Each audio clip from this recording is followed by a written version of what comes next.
ছোট একটি বিষয় আপনাদের সাথে শেয়ার করার জন্য লাইভে আসা। যদিও বা এই মুহূর্তে লাইভে আসার কোনো প্রিপারেশন বা ইচ্ছা আমার ছিল না।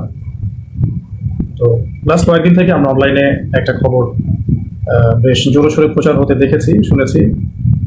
অনেকদিনই ভাই এবং বোন আমার কাছে, আমাদের আত্মীয় স্বজনের কাছে, আমাদের অফিসের পেজে বারংবার নক দিচ্ছেন, ফোন করছেন এবং জানতে চাচ্ছেন যে চলমান যে এই পারপাসে আপনাকে গ্রেফতার করা হয়েছিল কিনা বা অ্যারেস্ট করা হয়েছিল কিনা, বা অনেকে বলছেন যে আপনি নিখোঁজ, আপনাকে পাওয়া যাচ্ছে না।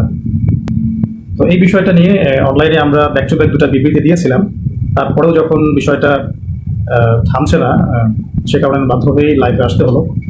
অবশেষে আবু তোহা আদনান বর্তমান আলোচনা সমালোচনার বিষয়টা নিয়ে লাইভে এসে যা কিছু বললেন, আমি জানি এই ভিডিওটির অপেক্ষা করছিলেন আপনারা যে আবু তোহা আদনান সাহেব লাইভে এসে কখন এই বিষয়টা খোলাসা করবেন। তো চলুন আগে তার ভিডিওটি দেখুন, তারপরে বাকি কথা বলবো ইনশাআল্লাহ।